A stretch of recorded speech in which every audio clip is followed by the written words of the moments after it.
Ladies and gentlemen. I can't really heard what Jeremy says because I got my 2 Stanley Cup rings plugged in my ear. Introduce. This is a guy that's going to be traded, though. You're an announcer with a long stick from time to time. You think it's my fault? Is that what you're saying? This guy's such an idiot here. The Puck Luck Fantasy Podcast. Hello and welcome to the Puck Luck Fantasy Podcast. I'm your host, Dylan Sudemans, and right over there is your other host, Derek Sudemans. Today we're going to be breaking down the 3-game slate on DraftKings. Don't forget to follow along at our website, puckluckfantasy.com. There you will find our skaters and stack rankings and values, goalie rankings, some line matching stats, just some great stats. So check out the website. And without further ado, we'll hop into the first game of the night between the Philadelphia Flyers and the Pittsburgh Penguins, where we have Brian Elliott and Murray projected. Elliott here is our 5th rated goalie. He's second to last, so we're not liking him at all tonight. And on top of that, it's one of those nights where the top rated goalies are way more valuable, almost double the bottom ranked goalies. So we're going to stick with our top 3 guys mostly tonight, probably, and avoid the bottom 3 guys as much as possible. Matt Murray, on the other hand, he's our 2nd best rated goalie, so we really like him tonight. So been playing a lot of him. Yeah, unfortunately, he doesn't pair super well with a lot of the Penguins, but I do notice that there are a couple Flyers lines that we do like tonight. The main one being that top line, so I think we're showing Couturier, Voracek, and Giroux, so we're showing that Couturier is back. So that is our top-rated line from both of those teams. Basically, right below them, almost essentially tied, is the Patrick Konecny and Wayne Simmonds. So that's another option for you there. The line matching for this game is pretty straightforward. We expect to see very heavily the Couturier line being matched against the Crosby line. So that's what we are expecting here with them being back in Pittsburgh. So we will we have heavy line matching to those 2 lines, which is why you see the Crosby line sink down a little bit, even though he's been on fire. And our model does love him. It's just that particular line with Couturier, Voracek, and Giroux is just really, really good defensively, even though they haven't showed it yet in the playoffs. So that's why the Crosby line sort of sank down. But so mainly what I'm going to be doing is focusing on those 2 Philly lines. Now, there are a couple defense that you could put in with them that I saw from the Flyers. The main one is always going to be Gostisbehere. He's a little bit... And Provorov. Yeah, Provorov is as well, but Provorov doesn't usually match up well with their Phillies power play units here.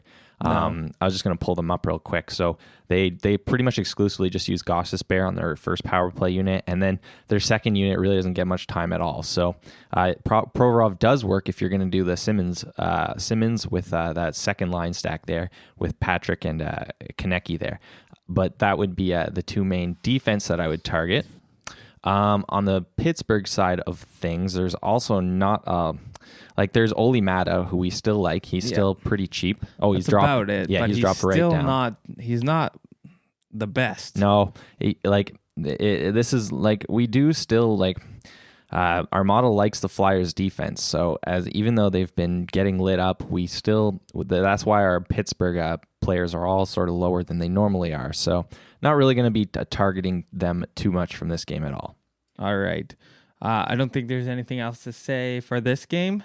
So we will head on to the next game between the Minnesota Wild and the Jets, where we have Dubnyk projected and Hellebuyck projected. And Dubnyk is our worst goalie of the night. And like I said earlier, he is less than half the value of our top goalie, which I'll say real quick is Rene.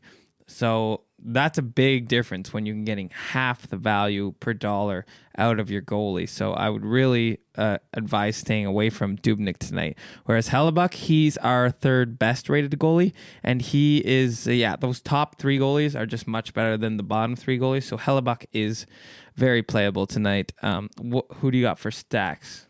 Right. So we have once again the top line. Well, we're going to call this the top line from the Wild with Jason Zucker, Charlie Coyle now, and Eric Stahl. So Parise is injured, so they've been shuffling their lines up quite a little bit here.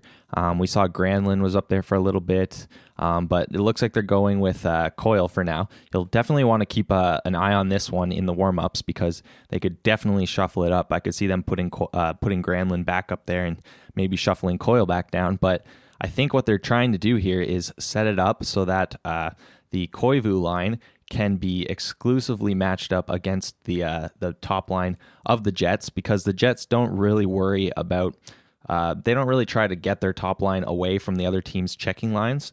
So they'll embrace that matchup. So even though the Wild are on the road, they're still able to get a pretty heavy line match against the top line from the Jets. That's what I noticed when I was researching the first couple games when they were in Winnipeg. So they really don't care that if Koivu is up against their top line because they have Laine and Ehlers and Stasny on their second line. So it's just like, okay, you can shut down their first line and their second line will just do all the damage then. So that's pretty much what they're going for. So that's how we've applied all of the line matching. So that does bring the top line from the Jets down just a touch because the Koivu line is pretty good defensively.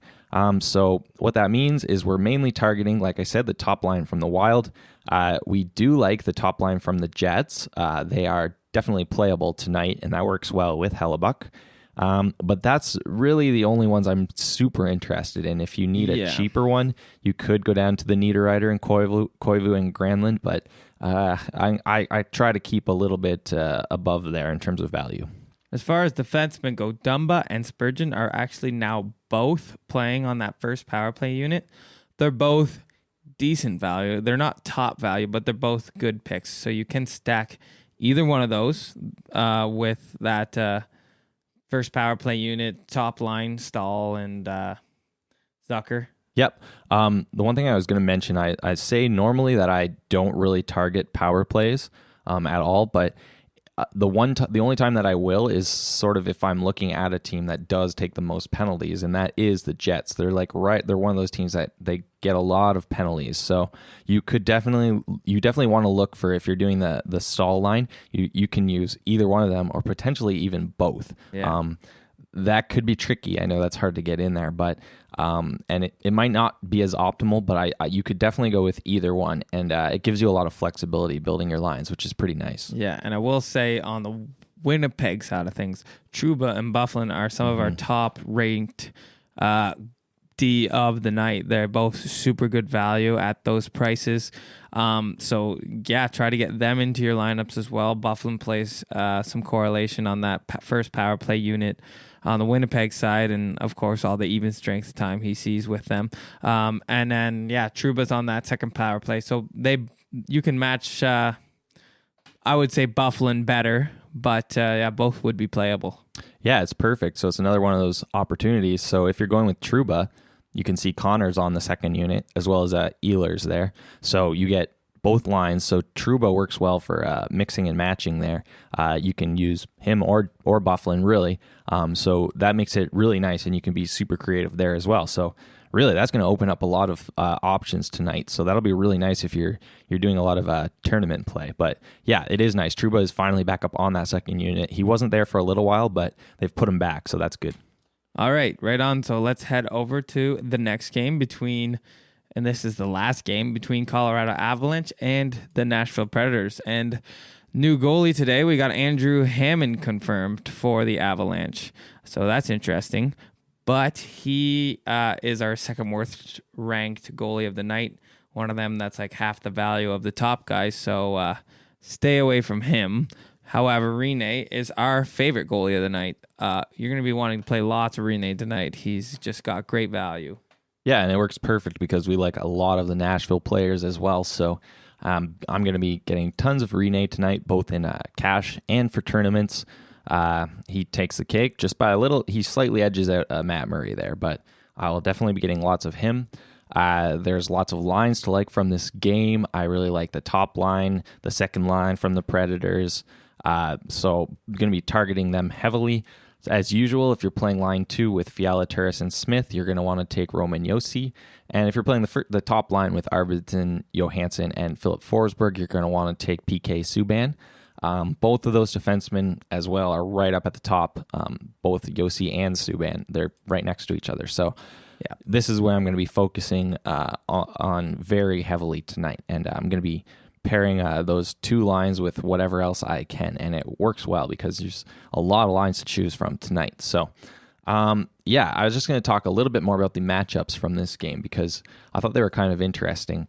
So they're in Nashville, which means Nashville is actually, they are definitely avoiding the McKinnon line for both their top line and their second line. So the McKinnon line is actually seeing the majority of time against Sissons, Bonino, and Watson. So Nashville is sort of using the Sissons, Bonino, and Watson as their shutdown line in order to get McKinnon out against I think it's the second line, and then then they get the Turris line against the third line. So it works. That's how they're attacking this game, anyways, in order to free up their sort of attacking lines. With Johansson is that Johansson, top line. yeah, Not Johansson. Sorry, McKinnon. Oh, sorry, yeah. So yeah, that's what we're expecting in terms of line matching from this game. And so that's been all applied. And so as we saw, the top ones that pop out are the Nashville Predators. So that's why they're both getting a pretty big boost tonight, because they're both going to be seeing the Colorado depth lines. So that's why that's what's going on there. All right. And on the Colorado side, are you seeing any stacks that you would be playing there? Not really. The McKinnon line is the one that usually pops up, but their bubble play today. Barry is always really cheap, yeah, but not the best even he's today still, though. Yeah. CR. So they're definitely a bubble play. It just depends on how many lines you're putting in, but I might be fading them a little bit today. That's for sure. Yeah, mostly target that Nashville. There's lots to pick from. There's so many. Yeah, there's so many good value plays. So. Yeah, so you don't need to dip down to those bubble plays when you got so much good options at the top there. But I guess we can head on to our puck luck picks of the day. Give us your high, medium, and low priced guys and your favorite stacks. All right. So to the guy that I like the best in terms of value today at a high salary, I'm going to go with Victor Arvidsson on the Predators at 6.2K. In terms of sort of like a medium but expensive guy, I'm going to go with Kyle Connor on the Jets for 5.3K. In terms of like a medium to cheaper pick, going to go with Kevin Fiala today. He is really cheap. And then I'm going to go with Charlie Coyle in terms of a really cheap play. So he's getting first line minutes now, assuming you do need to make sure he is playing on that top line. But he's only 3.3K today. I have two stacks that I'm going to be mainly targeting tonight. The top one being the Zucker, Coyle, and Stahl line. And then the second one being the Fiala, Turris, and Smith line. And then the top mini stack that I like for tonight is Josi and Fiala. Right on. I guess we'll wrap things up then. I'll remind you, head to our website, puckluckfantasy.com. Sign up for updates and a discount on subscriptions next season when we're up and running. Just check it out. We got lots more updates coming. So the way you'll find out about any updates that are coming to the website is by following our Twitter account at puckluckfantasy. You can find us on Stitcher and iTunes soon. We're just having some image problems. We'll get it up soon though. And subscribe to the YouTube channel, like this video, and let us know in the comments if you have any suggestions. Thank you for watching, and we will see you tomorrow.